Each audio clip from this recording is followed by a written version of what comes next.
Viewers, हम कर रहे हैं कक्षा 9वीं की हिंदी की प्रश्न बैंक का सॉल्यूशन। तो हमने इसके पहले 5 पार्ट बना चुके हैं, जिसमें कि एक एक नंबर के सारे प्रश्न हल हो चुके हैं। और इसके साथ ही 5वें पार्ट में हमने 2-2 नंबर वाले प्रश्न भी सॉल्व करे थे काव्य खंड के, और उसके जो बाकी के प्रश्न है वह आज हम करेंगे। इसके साथ ही बाकी विषय के प्रश्न बैंक का सॉल्यूशन भी चैनल पर उपलब्ध है, आप आसानी से देख सकते हो। और आपको प्रश्न बैंक को हल करके स्कूल में जमा करवाना है, और यही आपकी प्री एग्जाम होगी। और इससे संबंधित वीडियो भी हमने बनाया था, जो कि आदेश आया था उससे संबंधित। यदि आपने नहीं देखा है तो चैनल के प्लेलिस्ट में देख सकते हो। और इसी प्रकार के और वीडियो देखने के लिए, वार्षिक परीक्षा की तैयारी के लिए चैनल को सब्सक्राइब कीजिए। तो चलो शुरू करते हैं।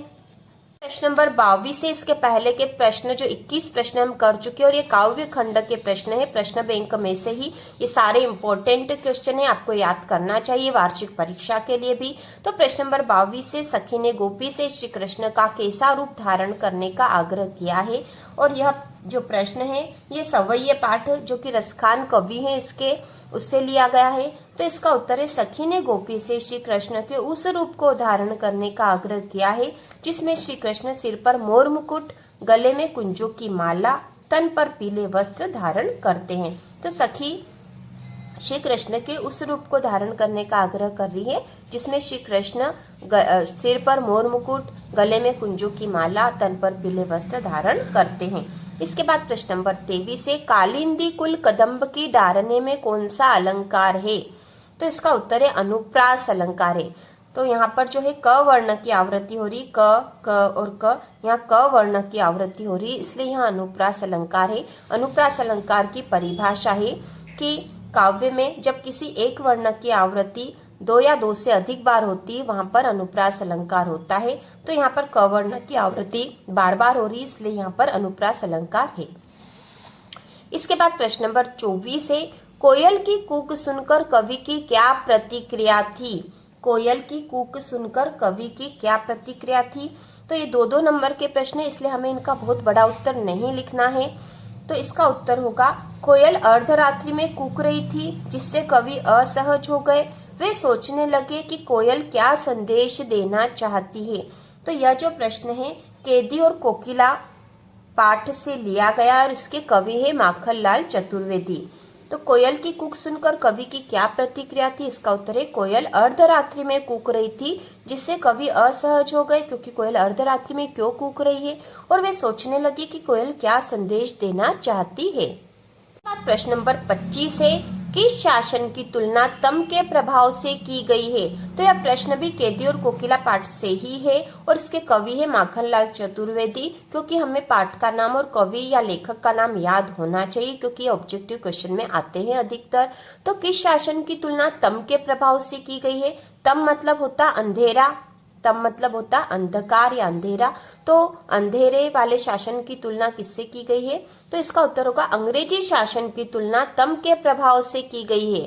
अंग्रेजी शासन की तुलना तम के प्रभाव से की गई है, क्योंकि वे भारतीयों के साथ अन्यायपूर्ण व्यवहार करते थे। इसके बाद अगला प्रश्न है, अर्धरात्रि में कोयल की चीख से कवि को क्या अंदेशा था। इसका उत्तर है, कवि को अंदेशा था कि कोयल या तो कोई विशेष संदेश लेकर आई है, या फिर उसने देश में दावानल की तरफ फैल रही क्रांति की ज्वाला को देख लिया है, जिसे वह सबको बताना चाहती है। तो दावानल मतलब होता है जंगल की आग। तो उस समय देश में स्वतंत्रता संग्राम आंदोलन चल रहे थे, और क्रांति जो है लोगों में फैल रही थी। क्रांति की भावना, अंग्रेजी शासन के विरुद्ध क्रांति की भावना फैल रही थी, और वह जंगल की आग की तरफ फैल रही थी, मतलब बहुत बढ़ती जा रही थी, इसलिए यहाँ पर दावानल कहा गया है। तो कवि को कोयल की चीख से क्या अंदेशा था। तो यह अंदेशा था कि कोयल या तो कोई विशेष संदेश लेकर आई है, इसीलिए वह अर्धरात्रि में कूक रही थी, या फिर उसने देश में दावानल की तरफ फैल रही क्रांति की ज्वाला को देख लिया है, जिसे वह सबको बताना चाहती है। इसके बाद अगला प्रश्न नंबर 27 है, कवि को कोयल से ईर्ष्या क्यों हो रही है। तो इसका उत्तर होगा, कवि को कोयल से ईर्ष्या हो रही है क्योंकि कोयल स्वतंत्र है, वह कहीं भी विचरण कर सकती है, जबकि कवि जेल में बंद है। तो कवि खुद तो जेल में बंद है, लेकिन कोयल जो है स्वतंत्र है, वह कहीं भी घूम फिर सकती है, इसलिए कवि को कोयल से ईर्ष्या हो रही है। इसके बाद अगला प्रश्न नंबर 28 है, कवि ने गांव को हरता जनमन क्यों कहा है। कवि ने गांव को हरता जनमन क्यों कहा है? तो यह जो प्रश्न है ग्रामश्री पाठ का है, ग्रामश्री पाठ का है और इसके कवि है सुमित्रा नंदन पंत। तो इसका उत्तर है कवि ने गांव को हरता जनमन कहा है क्योंकि गांव की प्राकृतिक सुंदरता हर किसी का ध्यान अपनी ओर आकर्षित करती है। हरता जनमन मतलब लोगों का मन आकर्षित करने वाला। तो गांव जो है लोगों का मन आकर्षित करता है क्योंकि गांव की जो प्राकृतिक सुंदरता है वह हर किसी का ध्यान अपनी ओर आकर्षित करती है। तो बहुत आसान सा उत्तर है इसका। इसके बाद हम अगला प्रश्न देखते हैं। इसके बाद अगला प्रश्न नंबर 29 है, कविता में किस मौसम के सौंदर्य का वर्णन है? तो इसका उत्तर है कविता में शिशिर और बसंत ऋतु का वर्णन है क्योंकि इसी ऋतु में पेड़ों से पत्ते गिरते हैं और वृक्षों में नए पत्ते फल फूल आने लगते हैं। तो किस मौसम के सौंदर्य का वर्णन है? तो शिशिर और बसंत ऋतु के मौसम के सौंदर्य का वर्णन है। इसके बाद अगला प्रश्न नंबर 30 है, गांव को मरकत डिब्बे सा खुला क्यों कहा गया है? गांव को मरकत डिब्बे सा खुला क्यों कहा गया है? तो इसका उत्तर है मरकत के हरे रंग की तुलना गांव की हरियाली से की गई है। ठीक है, मरकत का रंग हरा होता है और यहाँ पे गांव में भी हरियाली होती है, इसलिए मरकत के हरे रंग की तुलना गांव की हरियाली से की गई है। गांव का वातावरण भी मरकत के खुले डिब्बे के समान हरा भरा व खुला खुला सा लगता है, इसलिए गांव को मरकत डिब्बे सा खुला कहा गया है क्योंकि गांव का वातावरण भी खुला खुला सा होता है और मरकत के हरे रंग के समान गांव में हरियाली है, इसलिए गांव की तुलना मरकत के डिब्बे से की गई है। इसके बाद अगला प्रश्न नंबर 31 है, अरहर और सनई के खेत कवि को कैसे दिखाई देते हैं? इसका उत्तर है अरहर और सनई के खेत से मधुर आवाज आ रही है जिससे कवि को ये खेत ऐसे दिखाई दे रहे हैं मानो धरती ने अपनी कमर पर करधनी बांध रखी हो। तो यहाँ पे प्रश्न यह था कि अरहर और सनई के खेत कवि को कैसे दिखाई देते हैं? तो कैसे दिखाई दे रहे हैं? जैसे कि धरती ने अपनी कमर पर करधनी बांध रखी है क्योंकि उसमें से मधुर आवाज आ रही है। इसके बाद अगला प्रश्न नंबर 32 है, लता ने बादल रूपी मेहमान को किस तरह देखा? लता ने बादल रूपी मेहमान को किस तरह देखा? तो इसका उत्तर होगा लता ने बादल रूपी मेहमान को प्रतीक्षारत तथा व्याकुल नवविवाहिता की तरह देखा। लता ने बादल रूपी मेहमान को प्रतीक्षारत तथा व्याकुल नवविवाहिता की तरह देखा। इसके बाद अगला प्रश्न नंबर 33 है, मेघ रूपी मेहमान के आने से वातावरण में क्या परिवर्तन हुए? मेघ रूपी मेहमान के आने से वातावरण में क्या परिवर्तन हुए? तो इसका उत्तर है मेघ रूपी मेहमान के आने से वातावरण में निम्न परिवर्तन हुए। तो यहाँ पे आपका 2 नंबर का ही प्रश्न है, तो आप इनमें से 2 या 3 जो है परिवर्तन लिख दोगे तो भी आपको पूरे अंक प्राप्त होंगे। तो इसका उत्तर है पहला, ठंडी हवाएं चलने लगी जो आंधी में बदल गई। दूसरा, गली में धूल उड़ने लगी। तीसरा, लताएं हवा में लहराने लगी। चौथा, क्षितिज पर बादल घिर आए। और पांचवा, जोरदार वर्षा शुरू हो गई। तो मेघ रूपी मेहमान के आने से वातावरण में क्या परिवर्तन हुए थे? तो वातावरण में परिवर्तन यह हुए थे, मेघ मतलब होता बादल, मेघ मतलब बादल होता, तो आसमान में जब बादल आते हैं तब क्या होता? ठंडी हवाएं चलने लग जाती है, कभी कभी आंधी भी आ जाती है और गली में धूल उड़ने लग जाती है, लताएं हवा में लहराने लग जाती है, क्षितिज पर बादल घिर आते हैं, आसमान पर बादल घिर आते हैं और फिर जोरदार वर्षा शुरू हो गई। तो इस प्रकार इसका उत्तर है। इसके बाद अगला प्रश्न नंबर 34 है, कबीरदास के शिल्प सौंदर्य की 2 विशेषताएं लिखिए।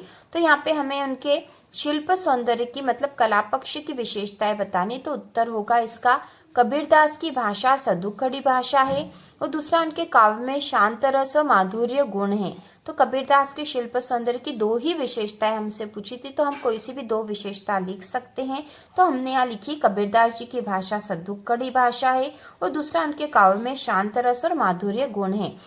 इसके बाद अगला प्रश्न नंबर 35 है, कवि रसखान के भाव सौंदर्य की 2 विशेषताएं बताइए।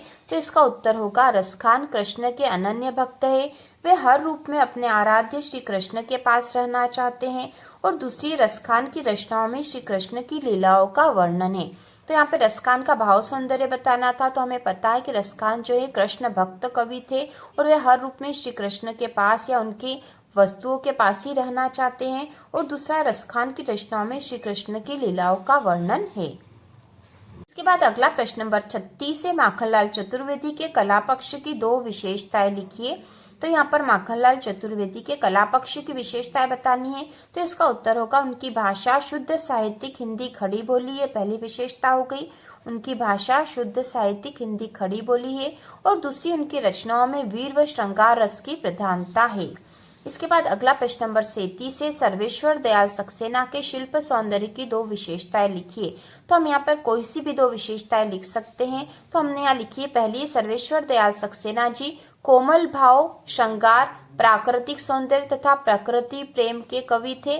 और दूसरी, सक्सेना जी की भाषा शैली में चित्रात्मकता तथा स्पष्टता है।